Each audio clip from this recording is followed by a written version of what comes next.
And joining us now with more on the recent earthquakes from the campaign trail, Director of English Operations for the Yamina Party, Jeremy Saltan.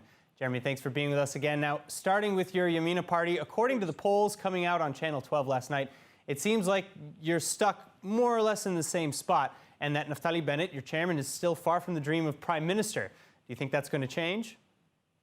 Well, what we see in the polls right now is that we're in third place, and we see that Gideon Saar is losing steam, and he's dropping to second place in a place which is really within the margin of error of where we are at the moment. And we see this a lot when it comes to new parties, where they start very high, and then as time goes on and people get to know the players and the positions of the party, things tend to go down a little bit. So I think this is still a wide open race. Right now, yes, it's a three-man race for prime minister. It does not seem like anyone in the center left is going to get their act together and unite, and they remain below the three parties running to their right.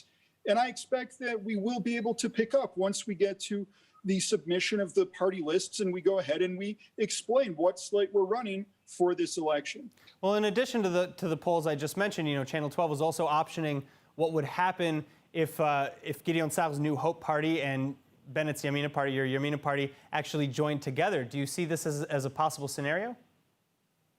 Look, that's what they love doing right now. All of the TV stations are running scenario polling in which they say, well, what happens if X goes with Y or if A goes with B? We're dealing with reality, and the reality is that we have separate parties across the political spectrum.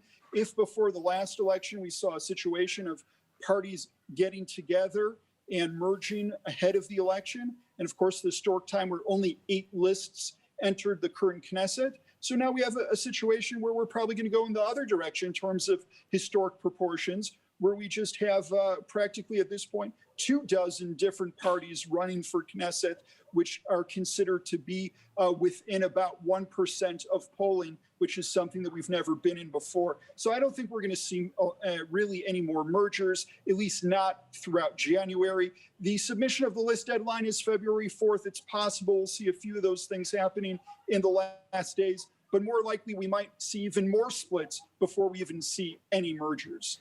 All right. Well, Jeremy, thank you so much for your insights. And everybody watching at home, for more, please make sure to visit our new and improved website at ILTV.tv. Make sure to subscribe to our newsletter for daily updates while you're there.